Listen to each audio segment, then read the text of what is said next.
Bien-aimés, bonsoir.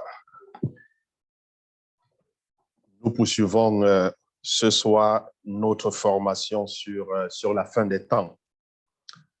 Alors, en ce qui concerne la préparation, comme depuis l'autre jour, nous parlons de la préparation pour la rencontre avec le Seigneur Jésus, pour l'enlèvement, pour le ciel, en d'autres mots. Alors, le Seigneur m'a à cœur de parler en fait de la fête du jour d'expiation. Et c'est une fête qui nous fait comprendre beaucoup de choses, beaucoup de révélations par rapport à notre grand salut. C'est très important. Alors, je voudrais tout simplement ce soir que tu baisses la tête ou que tu te trouves ici et que tu parles au Seigneur. La Bible déclare le Saint-Esprit est le meilleur enseignant. La Bible dit que l'onction que nous avons reçue nous enseignera toutes choses. Je voudrais que tu demandes au Saint-Esprit de t'instruire lui-même ce soir. Demande au Saint-Esprit de te parler de manière à ce que tu puisses comprendre. Jésus a dit, il ne nous laissera pas orphelins. Il a dit qu'il nous enverrait le Saint-Esprit. Il a dit, lorsqu'il viendra, il nous conduira dans toute la vérité. Dans toute la vérité. Nous voulons prier ce soir. Que le mystère de la parole de Dieu nous soit révélé ce soir. Que le Saint-Esprit ouvre notre entendement. Que le Saint-Esprit nous parle de manière à ce que nous puissions comprendre. Ah, que l'onction du Saint-Esprit puisse s'emparer de chacun de nous. Que sa grâce nous enveloppe. Seigneur, que tout esprit ce soir qui pourrait se lever contre la connaissance de ta parole. Seigneur, tout esprit de distraction, tout esprit de doute, tout esprit contraire, Seigneur, à ta volonté, nous mettons hors d'état de nuit et nous proclamons que seul Jésus soit glorifié pendant que nous sommes en ta présence, ô Éternel. Au nom de Jésus-Christ, nous avons prié. Est-ce que je peux entendre Amen? Alors, bien-aimés, nous parlons donc aujourd'hui de la fête du jour d'expiation. Vous savez, il existe plusieurs fêtes consacrées à l'Éternel. Toujours dans le cadre de cette formation de la fin des temps, nous avions parlé de la fête des trompettes parce qu'il était important de parler de la fête des trompettes lorsqu'on parle de la fin des temps. Et je pense qu'il est aussi important de parler de la fête du jour d'expiation. Il y a plusieurs autres fêtes. Il y a la fête de la Pentecôte, la fête de la Pâque, certaines fêtes qui ont eu leur accomplissement, d'autres fêtes qui n'ont pas encore eu leur accomplissement parce que ces fêtes ont une portée prophétique. Alors, nous devons donc étudier la signification du mot expiation d'abord. C'est quoi le mot expiation? En fait, c'est le mot kaphar. C'est le mot kaphar. Ça, c'est en grec.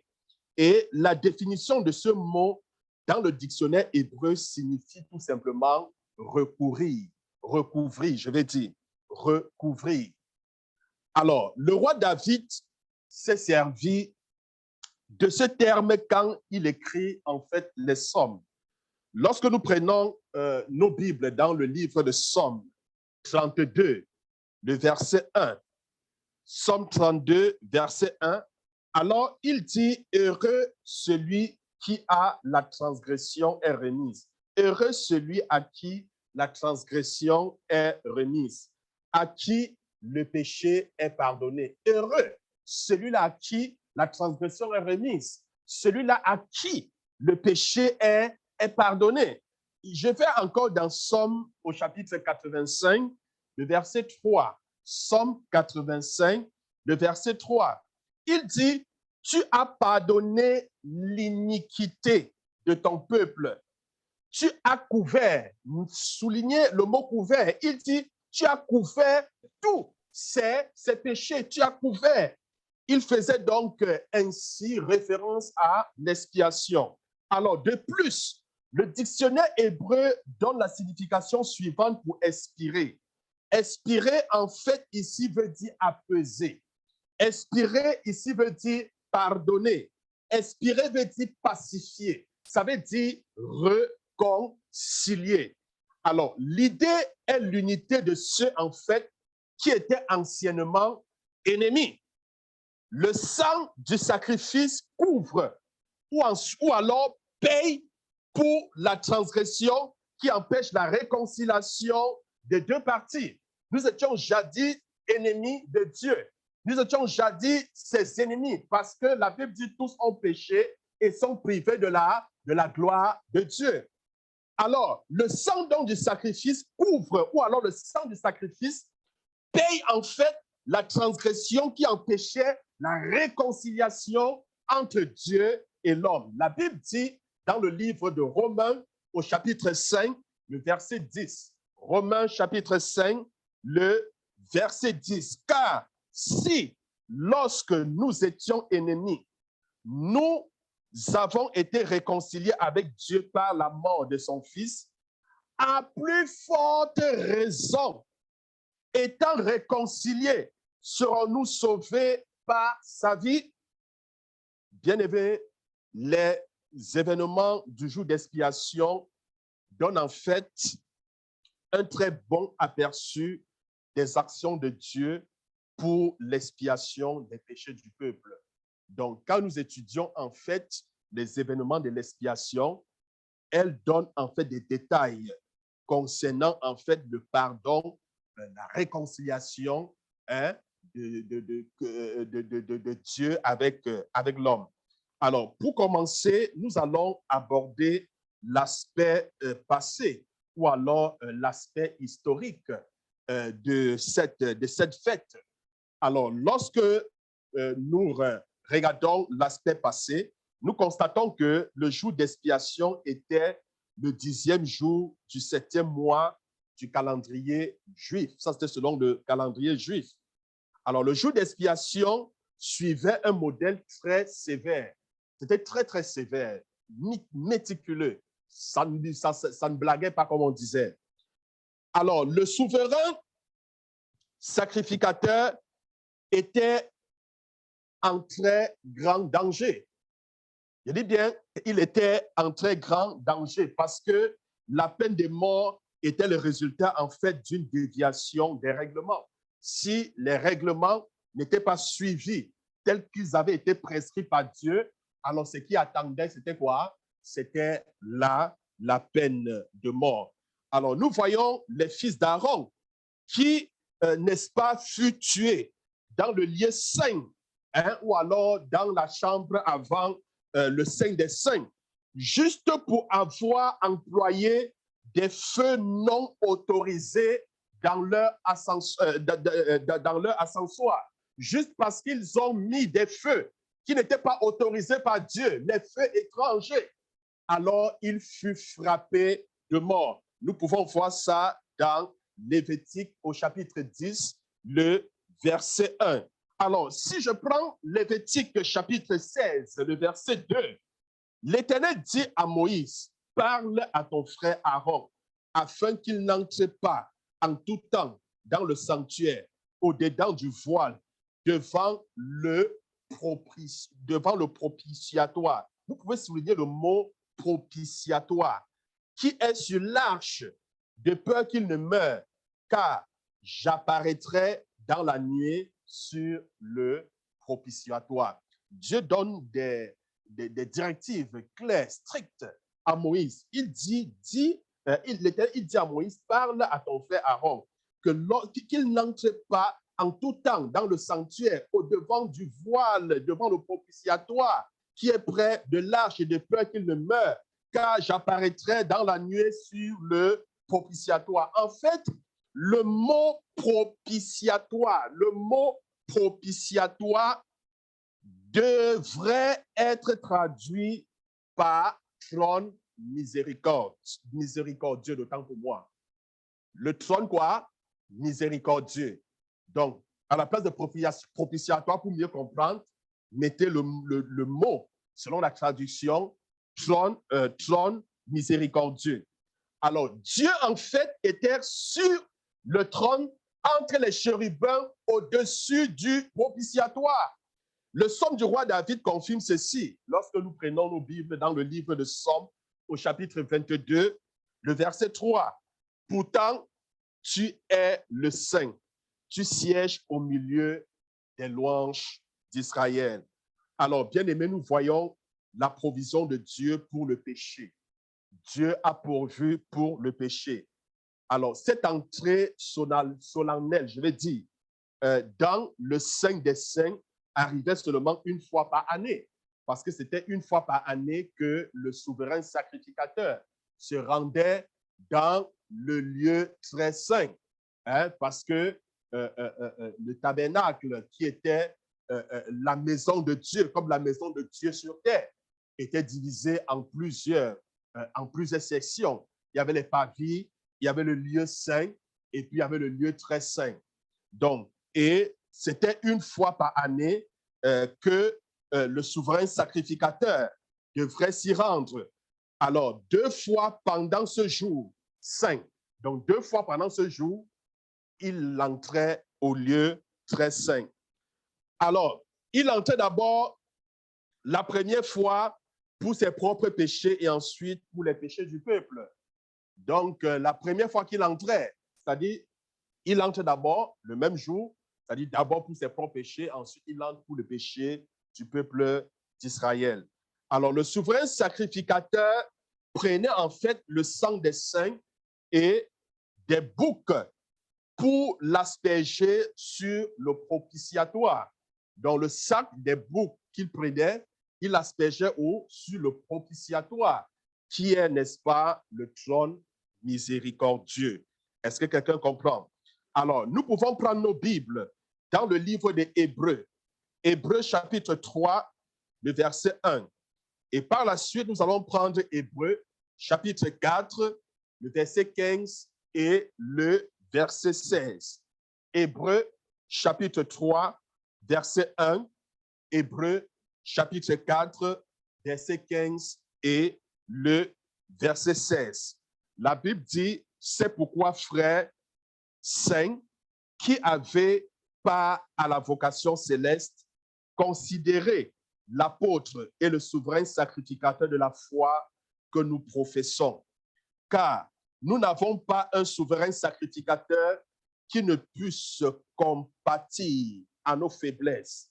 Au contraire, il a été tenté comme nous en toutes choses sans commettre de péché. Approchons-nous donc avec assurance du trône de grâce afin d'obtenir miséricorde et de trouver grâce pour être secouru dans nos besoins. Alors, bien-aimé, il est merveilleux d'avoir Jésus comme notre souverain sacrificateur. Jésus est le souverain sacrificateur. Oui, la Bible dit que, étant donc les saints, nous qui avons la sainte convocation, alors considérés comme le souverain sacrificateur de la foi. Jésus est notre souverain sacrificateur. La Bible nous recommande de nous approcher donc avec assurance vers le trône de grâce, le trône de miséricorde. Amen. Afin d'obtenir la grâce, afin d'être secouru pendant, n'est-ce pas, les besoins. Bien-aimés, lorsqu'on parle du propitiatoire, le propitiatoire, en fait, était le couvert d'une boîte recouverte d'or. Est-ce que vous comprenez? Recouvert d'or, appelé en fait l'arche de l'Alliance. Rappelez-vous de ceci dans Hébreux, en fait, pour mieux vous expliquer cela. Hébreux chapitre 9, le verset 4. Hébreux chapitre 9, verset 4. La Bible dit, renfermant l'autel d'or pour les parfums et l'arche de l'Alliance, entièrement recouvert d'or, il y avait dans l'arche un vase d'or contenant la manne, la verge d'Aaron qui avait fleuri et les tables de l'Alliance. Donc, dans l'arche, on voyait, il y avait la manne, la manne que les enfants d'Israël mangeaient au désert. Il y avait la tablette que Dieu avait écrit les commandements qu'il avait remis à Moïse. Tout ça s'y trouvait. Alors, il y avait donc sur le couvert de cette arche 2 chérubins d'or face à face avec leur aile étendue pour former en fait un canapé sous lequel en fait Dieu lui-même apparaissait. Alors, le sang est très important. Amen. Le sang est important. Est-ce que tu peux dire le sang est important? Alors, la Bible dit dans Hébreux chapitre 9, le verset 22, et presque tout, d'après la loi, est purifié avec du sang, et sans effusion de sang, il n'y a pas de pardon. Sans effusion de sang, il n'y a pas de pardon. Nous allons voir plus tard pourquoi est-ce qu'il faut qu'il y ait le sang, que le sang soit répandu pour obtenir le pardon. Nous pouvons d'abord commencer à voir les deux aspects du péché. Il y a deux aspects, je dis bien deux aspects du péché. Le jour d'expiation, en fait, était donné pour traiter avec les deux aspects du péché. Comprenez-moi très bien. Nous avons quitté, c'est-à-dire, lorsqu'on parle du jour d'expiation, il traite deux.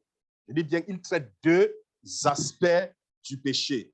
Alors, le premier aspect du péché, c'est le châtiment. Est-ce que vous comprenez? Ou alors la punition qui doit être satisfaite. Est-ce que vous comprenez? Le premier aspect du péché, c'est quoi? C'est le châtiment ou la punition qui doit être satisfaite. Le deuxième aspect, nous devons aussi adresser la culpabilité et le souvenir. Le deuxième aspect du péché, c'est quoi? C'est la culpabilité et le souvenir du péché. Voilà les deux aspects du péché qui sont traités lors du jour de l'expiation. Est-ce que quelqu'un comprend? Alors, si on commence par la punition, pourquoi la punition? La punition pour le péché est très claire. Je dis bien, la punition pour le péché est très claire. Lorsque nous prenons nos Bibles dans Ézéchiel, chapitre 18, le verset 20, Ézéchiel 18, le verset 20, la Bible dit, l'âme qui pêche, c'est l'âme qui mourra. L'âme qui pêche, c'est l'âme qui mourra. Rappelez-vous, Dieu a dit à Adam et à Ève, dans Genèse chapitre 2, le verset 17, Genèse chapitre 2, le verset 17, il dit, mais tu ne mangeras pas de l'arbre de la connaissance du bien et du mal, car le jour où tu en mangeras, tu mourras. Bien-aimé, le Nouveau Testament affirme ceci dans Romains au chapitre 6, le verset 23. Romains chapitre 6, verset 23. Car le salaire du péché, c'est la mort. Le salaire du péché, c'est la mort. La récompense pour avoir péché, c'est la mort. Alors, pour que Dieu soit satisfait, pour que ceci puisse avoir lieu, il faut que le sang coule. Il faut qu'il y ait une punition. Est-ce que quelqu'un comprend cela? C'est très, très, très, très, très important. Voici donc les actions du souverain sacrificateur sous l'ancienne alliance ou sous l'Ancien Testament. Quelles sont ces actions?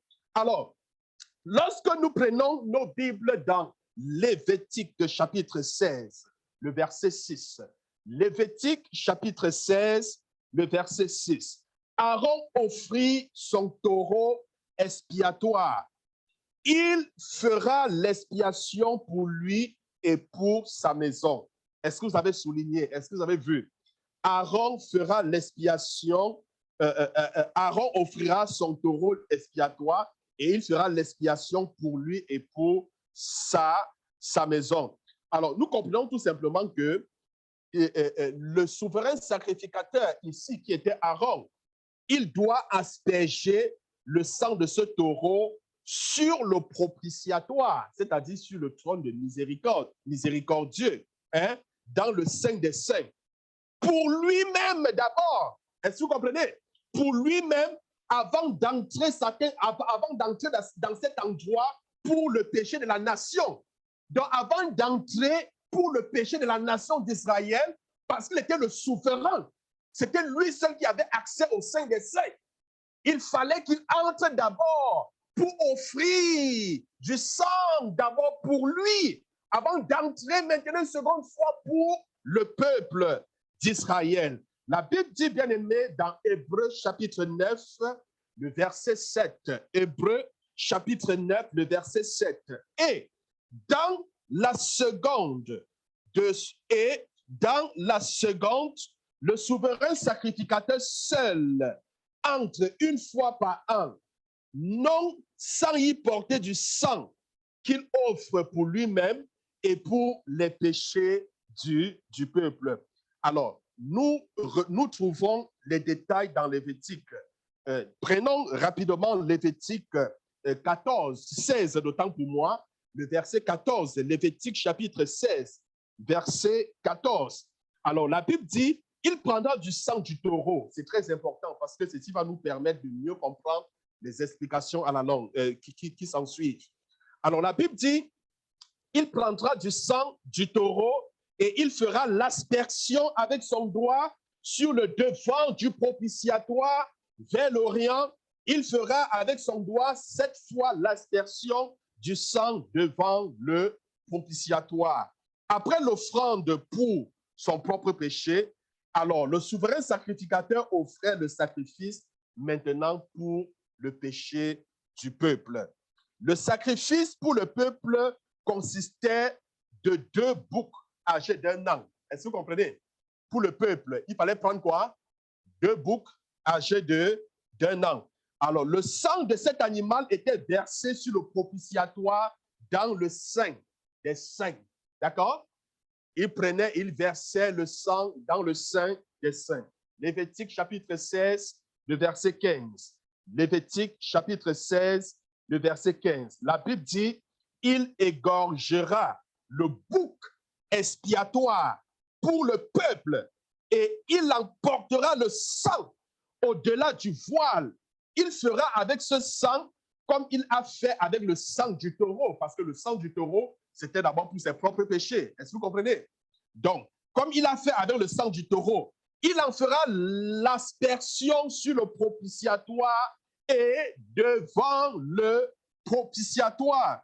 Alors, ce sang bien-aimé était la preuve que Dieu exigeait. Est-ce que vous comprenez?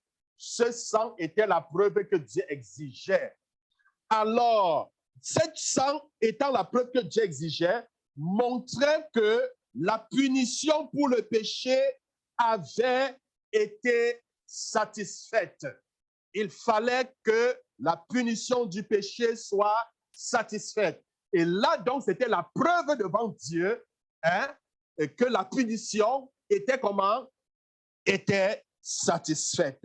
Alors, quand Dieu voyait le sang, il savait qu'une vie avait été donnée. Est-ce que quelqu'un comprend?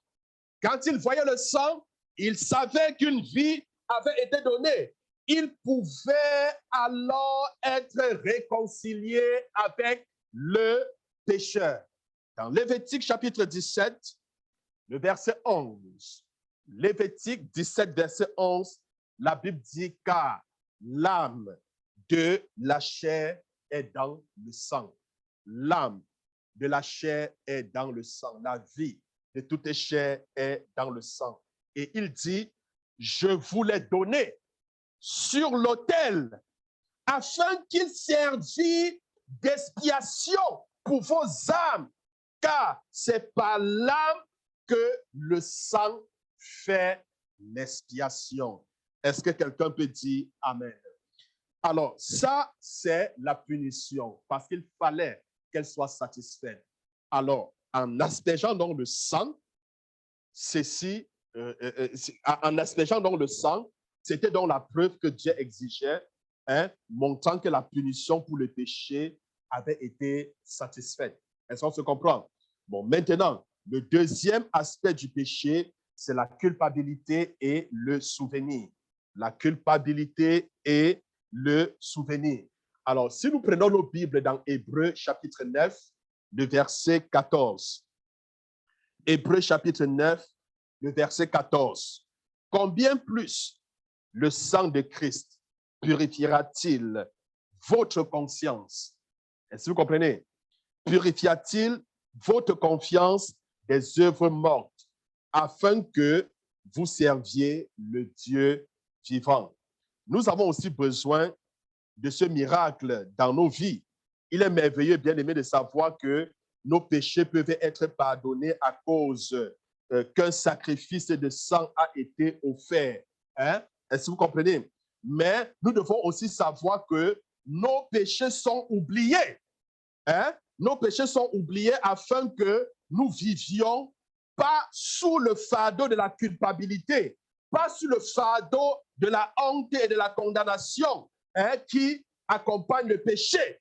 Parce qu'il y a certaines personnes, c'est ce que Dieu ne veut pas, qu'on vive avec le sentiment de culpabilité, avec le sentiment de condamnation. Est-ce que vous comprenez? Parce qu'il n'a pas seulement pardonné nos péchés, mais il a également chassé la culpabilité et le souvenir. C'est très important. Est-ce que quelqu'un me comprend? Parce que quand vous vivez avec le souvenir du péché, avec la culpabilité du péché, mais écoutez, ça ouvre les portes tout simplement à l'ennemi. Est-ce que vous comprenez? Non, on ne doit pas vivre avec ces souvenirs. Parce que quand Dieu nous pardonne, alors il nous a pardonné. Quand Dieu nous justifie, alors il nous a justifiés. Est-ce que quelqu'un me comprend? Alors, bien aimé, il est difficile en fait d'avoir foi en Dieu si nous avons une conscience coupable. Je dis bien, il est très difficile de garder la foi en Dieu en ayant une conscience coupable. Il y a certaines personnes qui ont la conscience coupable, mais non, le jour d'expiation a traité ce problème de culpabilité. Le problème de culpabilité a été traité, a été résolu. Cela a été résolu. Donc, bien aimé, il est très difficile d'avoir foi en Dieu si nous avons une conscience coupable. La Bible dit dans 1 Jean chapitre 3, le verset 21. 1 Jean chapitre 3, le verset 21. Si notre cœur ne nous condamne pas, nous avons de l'assurance devant Dieu. Est-ce que vous comprenez? La Bible dit, si notre cœur ne nous condamne pas, alors nous avons quoi? De l'assurance. Comment peux-tu avoir de l'assurance devant Dieu quand ton cœur te condamne? Lorsque tu vis avec un sentiment de culpabilité. Non, tu ne peux pas faire confiance en Dieu, tu ne peux pas avoir l'assurance. Parce que déjà, tu es animé par ce sentiment de culpabilité. Bien aimé, le plan de Dieu pour l'expiation de nos péchés contient en fait une solution pour le problème d'une conscience coupable. Est-ce que quelqu'un peut dire Amen? Je dis tout simplement, le plan de Dieu pour l'expiation de nos péchés contient une solution pour le problème d'une conscience coupable. Alors, il fallait un deuxième bouc au jour d'expiation. Je vous ai dit, la Bible montre qu'il fallait deux boucs, n'est-ce pas? Hein?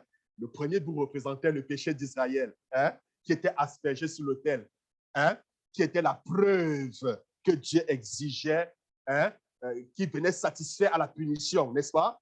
Alors, à quoi servait donc le deuxième bouc lors du jour d'expiation? Nous allons rapidement le voir. Alors, je disais donc qu'il fallait donc un deuxième bouc au jour d'expiation pour nous enseigner la solution de Dieu pour ce second aspect du péché. Alors, la culpabilité et le souvenir du péché doivent aussi être adressés.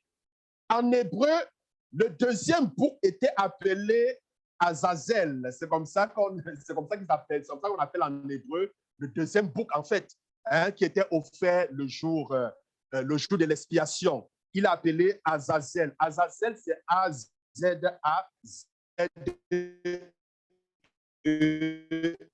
Azazel. Alors, ceci signifie le bouc du départ. Azazel signifie le bouc du départ. Est-ce que tu peux dire le bouc du départ? Ou le bouc pour faire disparaître?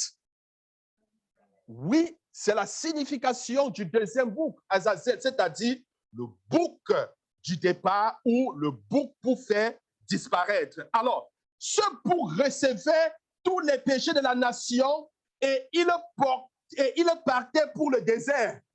Est-ce que vous comprenez? Donc, le souverain sacrificateur mettait la main et confessait tous les péchés sur le bouc et faisait partir le bouc dans le désert. Est-ce que quelqu'un comprend cela? Alors, ceci faisant, les péchés du peuple disparaissaient et on ne s'en rappelait plus. Il fallait qu'il aille. Il mettait la main, il priait, il confessait et le bouc, il y avait quelqu'un qui se chargeait de l'envoyer loin au désert. Et ainsi, on ne se rappelait plus des péchés. Amen. Il est important de ne pas se rappeler, de vivre avec ce sentiment. Tu te rappelles des péchés que tu as commis il y a de cela 10 ans. Ça ne marche pas. Amen. Ça ne marche pas. Tu es en train de vivre dans la culpabilité, ce n'est pas bon. C'est un problème qui a été traité, c'est un problème qui a été soigné. Et quand tu vis ainsi, mais ta foi même devient problématique devant Dieu. Tu n'as plus de l'assurance. Tu perds l'assurance vis-à-vis de Dieu. Est-ce que quelqu'un comprend cela ce soir? Gloire à Dieu. Alors, bien-aimé, la culpabilité et le souvenir du péché s'évanouissaient quand le bouc partait pour le désert. Oui, ça s'évanouissait lorsque le bouc partait pour le désert. Prenons rapidement nos Bibles dans Lévitique chapitre 16, le verset 21 au verset 22. Lévitique chapitre 16, le verset 21 au verset 22. La Bible dit, Aaron posa ses 2 mains sur la tête du bouc vivant et il confessera sur lui toutes les iniquités des enfants d'Israël et toutes les transgressions par lesquelles ils ont péché. Il les mettra sur la tête du bouc. Est-ce que vous comprenez? Il les mettra sur où? Sur la tête du bouc. Puis, il le chassera dans le désert à l'aide d'un homme qui aura cette charge. Le bouc emportera sur lui toutes les iniquités dans une terre désolée. Il sera chassé dans le désert.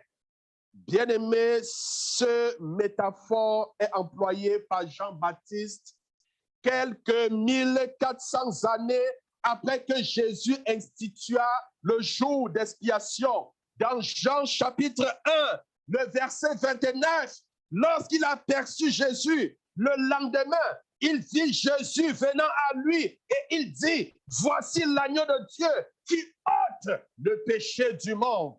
Voici l'agneau de Dieu qui ôte le péché du monde.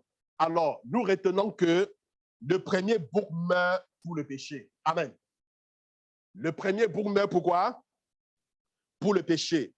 Jésus devait mourir pour nos péchés afin que son sang puisse être présenté à son Père sur le trône dans le ciel. Amen. Jésus n'est pas seulement allé dans le Saint des Saints comme étant souverain sacrificateur. Il est allé non seulement comme souverain sacrificateur, mais en même temps comme étant le sacrifice. Est-ce que quelqu'un comprend cela? Oui, il est allé en même temps comme étant le sacrifice. Bien-aimé, le premier bouc devait mourir pour pouvoir le sang apporter dans le Saint des Saints et asperger sur le propitiatoire. Ainsi, il ne pouvait pas être employé pour la deuxième raison. Est-ce que vous comprenez? Le premier bouc ne peut pas être employé pour la deuxième raison. Alors, le deuxième bouc emporte le péché. Est-ce que vous comprenez? Il emporte le péché. Donc, le deuxième bouc illustre que Jésus, en fait, devait aussi porter nos péchés pour effacer leurs souvenirs. C'est ce que ça veut dire. Amen. Pour effacer leurs souvenirs. Donc, Dieu ne fait pas que pardonner nos péchés, mais il les oublie aussi. Alléluia. Donc, quand Dieu pardonne nos péchés, qu'est-ce qu'il fait? Il oublie. Il oublie. Donc, si tu avais volé hier et tu demandes pardon à Dieu, il te purifie son sang. Hein? Parce que nous allons voir, désormais, nous avons accès au Saint des Saints. Hein? Et ceci pas une fois par année, comme ce fut le cas. Nous avons accès à tout moment. Alléluia. À tout moment, nous avons accès au Saint des Saints.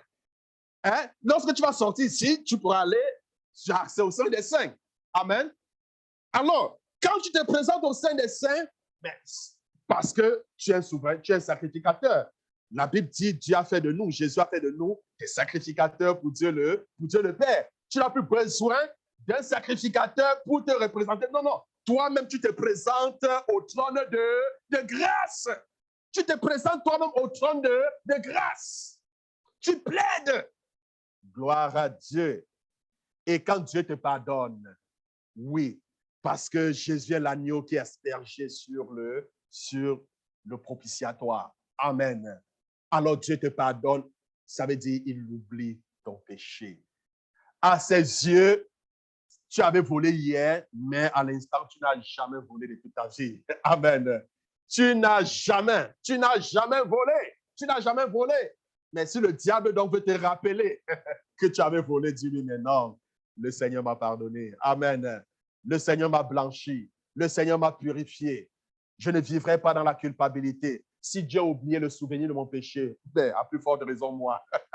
Amen. Mais oui, si Dieu m'a pardonné, mais écoute, qui me condamnera s'il m'a justifié? Personne ne pourra me condamner. Gloire à Dieu. Bien-aimé, personne ne pourra me condamner. La Bible dit dans Hébreux 10, verset 17, « Et je ne me souviendrai plus de leurs péchés ni de leurs iniquités. » Hébreux chapitre 10, verset 10. Ainsi, il dit, le Seigneur, « Et je ne me souviendrai plus de leurs péchés ni de leurs iniquités. » Donc, bien-aimé, ce bouc illustre de temps pour moi, c'est-à-dire je parle du deuxième bouc, il illustre la manière dont Dieu pardonne nos péchés et les chasse de notre mémoire. Amen. Et les chasse de notre mémoire. Il va même jusqu'à guérir notre mémoire des aspects terribles du péché. Est-ce que vous comprenez? Lorsque je vous enseigne ici sur la guérison de l'âme, hein, des blessures, des choses que nous avons faites, ou des choses que nous avons vécues, hein, qui ont occasionné des blessures au niveau de l'âme. Donc, Dieu va jusqu'à guérir les blessures de l'âme. Bien-aimé, la bonne nouvelle que j'ai pour toi ce soir, Jésus devient l'accomplissement. Amen. Jésus, oui, devient l'accomplissement. Dieu s'est servi de 3 leçons objectives pour illustrer son plan important pour l'expiation. Je dis bien, il s'est servi de 3 leçons objectives pour illustrer son plan important pour l'expiation. Alors, le premier, Aaron, le souverain sacrificateur. Ça, c'est de 1. Amen.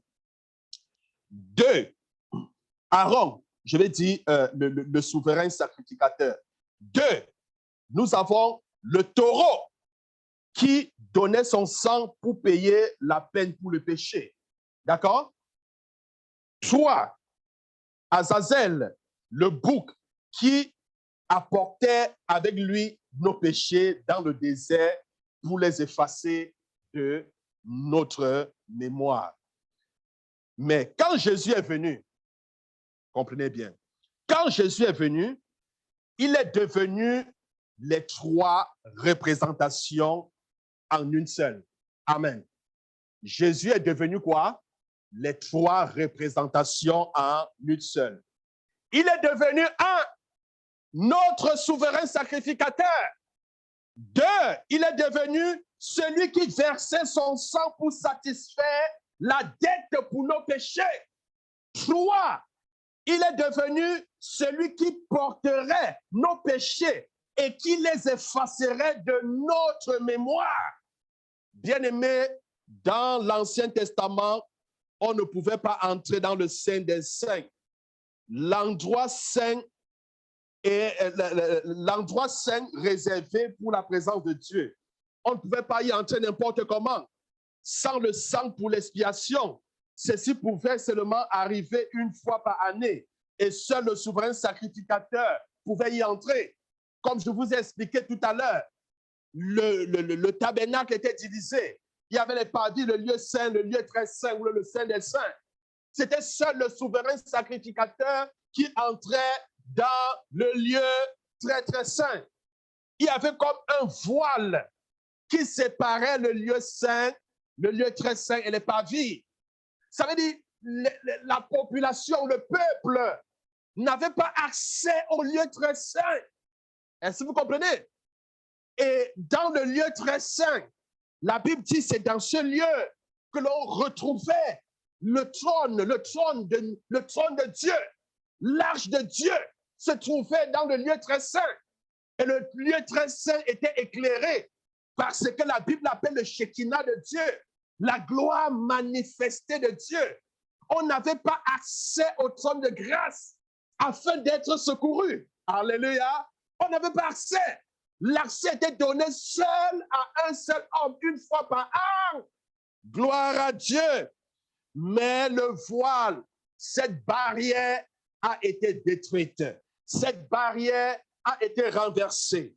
Quand Jésus est mort sur la croix, un grand changement eut lieu, bien-aimés.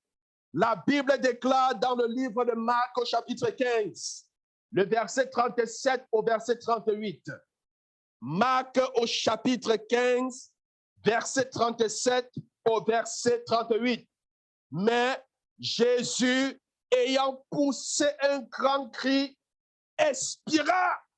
Le voile du temple se déchira en deux, depuis le haut jusqu'en bas. Bien-aimé, pendant la crucifixion de Jésus, quand Jésus a expiré, lorsqu'il a rendu l'âme, la Bible déclare le voile du temple s'est déchiré. Ce voile était très épais et il cachait le Saint des Saints. Il séparait le lieu saint de l'endroit qui était plus saint. Quand ce voile se déchira depuis le haut jusqu'en bas, Dieu confirmait d'une manière miraculeuse que le monde était entré dans une nouvelle dispensation. Il confirmait que nous, le monde, entrait dans une nouvelle dispensation. Maintenant, bien-aimé, le trône du jugement devenait un trône de miséricorde. Est-ce que quelqu'un comprend cela? Le trône de jugement devenait quoi? Un trône de miséricorde, parce qu'il était recouvert par le sang. Est-ce que quelqu'un peut dire amen? Oui, il était recouvert par le sang. Bien-aimé, une chambre voilée qui était un lieu de mort pour tous ceux qui y entraient, excepté, je dis bien excepté, le souverain sacrificateur qui venait avec du sang une seule fois par année était maintenant devenu un lieu libre où la vie et la bénédiction attendaient tous ceux qui acceptent Jésus comme le Seigneur, comme le Sauveur et comme le Maître. Bien-aimés, l'invitation est ainsi publiée lorsque nous regardons dans le livre des Hébreux au chapitre 10, le verset 19 au verset 22. Commençons d'abord par Hébreux 4, verset 16.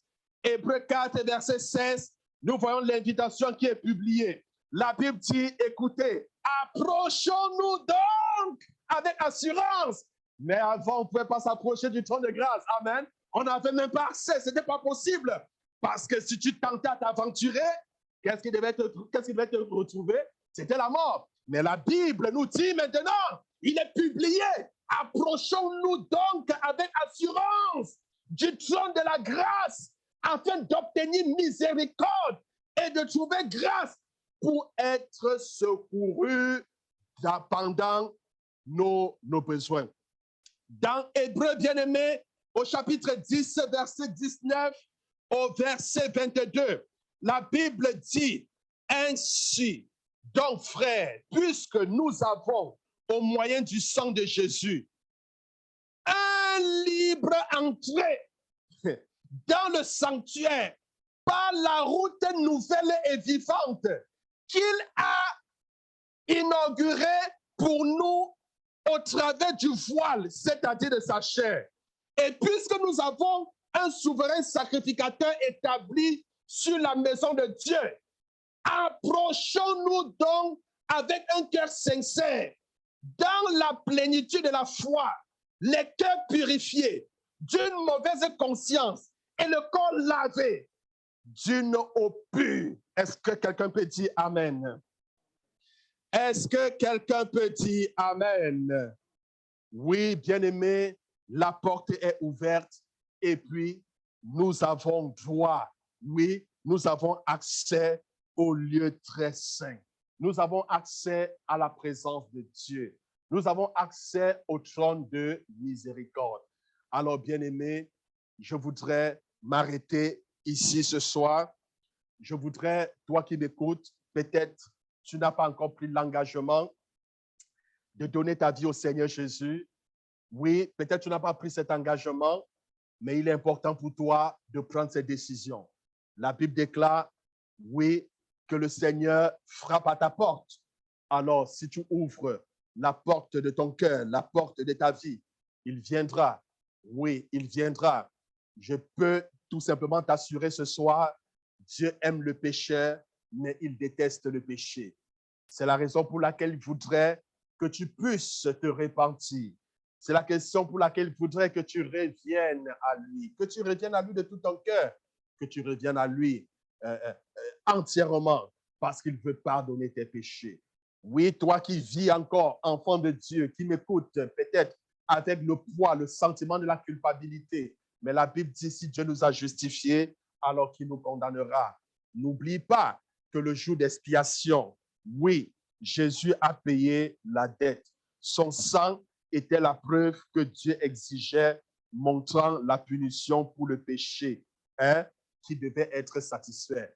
Oui, cette punition a été satisfaite.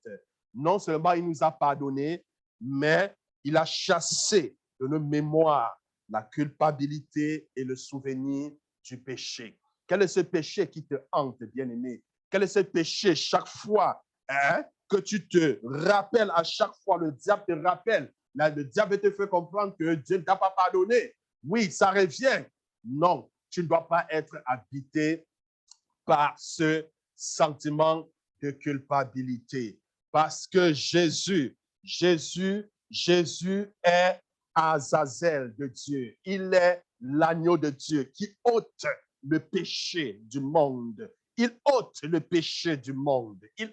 Il est capable même de guérir les sacrifices, les blessures de ton âme, les choses, les épreuves difficiles que tu as vécues dans l'enfance qui ont affecté ton âme. Il est capable de guérir. Il est capable de guérir. Ah, bien-aimé, ce soir, je voudrais que tu parles au Seigneur. Oui, la Bible dit, approchons-nous donc avec assurance du trône de grâce. Est-ce que tu peux t'approcher avec assurance au trône de grâce? Oui, ce trône de jugement a été changé à un trône de miséricorde, à un trône de bénédiction, parce qu'il était recouvert de sang. Il était recouvert de sang, le sang de Jésus. Oui, aujourd'hui, à cause du sang de Jésus, nous avons droit, nous avons accès à la présence de Dieu. Nous avons accès, bien-aimés, nous avons accès. Nous avons accès. Oui, Jésus a dit, venez à moi. Venez à moi. Est-ce que tu peux venir à lui? Est-ce que tu peux venir à lui? La Bible dit, il a fait de nous des souverains, il a fait de nous des sacrificateurs pour Dieu le Père. Tu es un sacrificateur établi par Jésus. Oui, tu es un sacrificateur. En tant que sacrificateur, est-ce que tu peux t'approcher au trône de grâce de Dieu? Est-ce que tu peux t'approcher devant le roi des rois? Est-ce que tu peux te présenter, lui dire, Seigneur, me voici. J'ai besoin de toi, Seigneur. Soutiens-moi, Seigneur. Fortifie-moi, Seigneur. Oh, Seigneur, j'ai besoin de toi. J'ai besoin de toi, Seigneur. J'ai besoin de toi. Car sans toi, je ne peux rien faire. Seigneur, donne-moi de marcher dans la sainteté. Donne-moi de vivre une vie qui te sera agréable. J'ai besoin de la plénitude de ta présence. J'ai besoin de ta grâce dans ma vie. J'ai besoin de ta grâce, oh mon Dieu, dans ma famille. On a besoin de ta grâce. Est-ce que tu peux t'approcher avec assurance du trône de grâce afin d'être secouru, bien-aimé, afin d'être secouru? La Bible dit, nul ne peut aller en sa présence et retourner étant la même personne. Oui, bien-aimé, nul ne peut aller en la présence du roi des rois. Nul ne peut aller à la présence du Tout-Puissant et retourner étant la même personne. Oui, bien-aimé, notre Sauveur est vivant. Notre Sauveur est vivant. Le roi des rois est vivant. Le Dieu Tout-Puissant est vivant. Celui qui a vaincu la mort, celui qui a vaincu le péché est vivant. Le Seigneur est vivant. Oh, bien-aimé, est-ce que tu peux t'approcher avec assurance? Est-ce que tu peux t'approcher avec assurance? Dis à Dieu ce soir, Seigneur, je vais persévérer jusqu'à la fin. Je ne voudrais pas abandonner la marche chrétienne à mi-chemin. Non, Seigneur, j'ai commencé une course avec toi. Je ne voudrais pas l'abandonner, mais je voudrais persévérer jusqu'à la fin. Donne-moi de regarder l'objectif, Jésus-Christ. Donne-moi de fixer mes regards toujours sur Jésus. Que rien, Seigneur, que rien ne puisse détourner mon regard de toi, Seigneur. Quelles que soient les épreuves, quelles que soient les difficultés, Seigneur, donne-moi de tenir ferme. Donne-moi, Seigneur, de tenir ferme. Donne-moi la force, Seigneur. Ah, bien-aimé, la Bible déclare, ils vous feront certainement la guerre, mais ils ne vous vaincront pas. Ils ne vous vaincront pas parce que Jésus a vaincu. Jésus a vaincu, la Bible déclare, celui qui en nous est plus grand. Il est plus fort que celui qui est dans le monde. Bien-aimé, Jésus est plus grand que cette maladie. Jésus est plus grand que ces épreuves. Jésus est plus grand que tous tes problèmes. Il est plus grand que tous tes ennemis. Approche-toi donc avec assurance du trône de grâce. Approche-toi avec assurance. Mets ta confiance en l'Éternel. Il ne te décevra jamais. La Bible dit, ceux qui mettent leur confiance en l'Éternel ne seront jamais déçus. Bien-aimé, que le sentiment de culpabilité qui t'habite soit chassé au nom de Jésus. Parce que ce n'est pas un sentiment qui vient de Dieu. C'est un sentiment qui vient de l'ennemi. Tu dois bannir ce sentiment. Tu dois chasser ce sentiment, bien-aimé. Oui, parce que le châtiment, tes péchés ont été oubliés. Tes péchés ont été oubliés. Si Dieu lui-même oublie tes péchés, mais à plus fort, pourquoi pas toi? Dieu, même la personne que tu as offensée, dit, j'ai oublié. Mais toi, pourquoi continues-tu à te rappeler alors que lui, il a oublié? Bien-aimé, je voudrais que tu flottes ta pensée à celle de Dieu. Je voudrais que tu te connectes à la grâce de Dieu parce que nous vivons une nouvelle dispensation. La grâce de Dieu est présente, bien-aimé. Oui, le Seigneur a payé le prix pour nous. Il a payé le prix et Dieu a été satisfait par le prix. Nos péchés ont été pardonnés. Nos péchés ont été oubliés. Bien-aimé, est-ce que tu peux parler à Dieu? Parle au Seigneur ce soir. Oh, parle au Seigneur ce soir. Gloire à toi, mon Dieu. Gloire à toi, Éternel des armées. Gloire à toi, mon Dieu. Qu'aimerais-tu que le Seigneur fasse pour toi, bien-aimé, ce soir?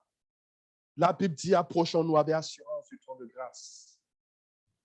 Approchons-nous avec assurance. Que veux-tu? Afin d'être secouru dans nos besoins. Oui, bien-aimé, approche-toi. Pose ta demande auprès du Seigneur ce soir. Pose ta demande. Qu'aimerais-tu que le Seigneur fasse pour toi? Parle à Dieu, bien-aimé, ce soir. Parle au Seigneur ce soir. Qu'aimerais-tu qu'il fasse pour toi? Que veux-tu que le Seigneur fasse pour toi? Parle au Seigneur. Parle au Seigneur.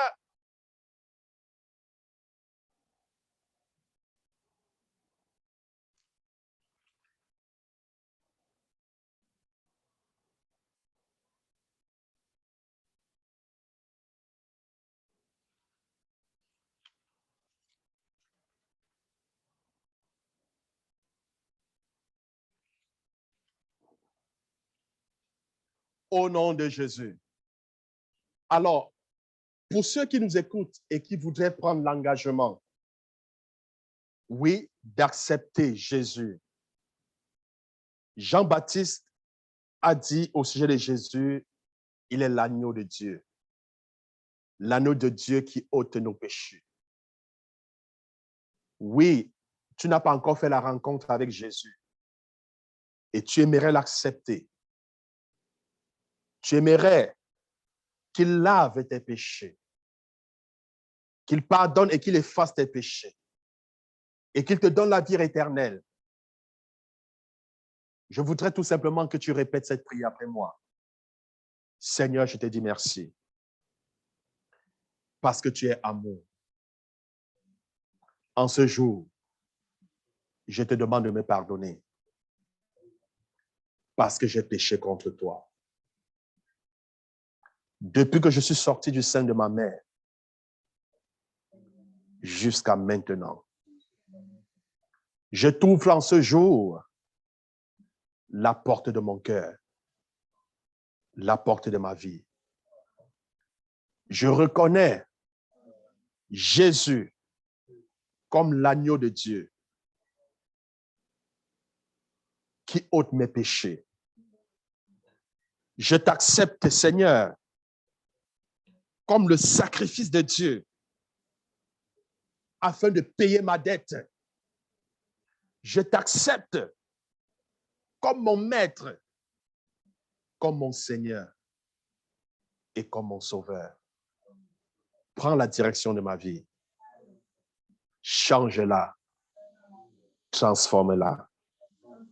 Fais de moi, Seigneur, la personne que tu as voulu que je sois.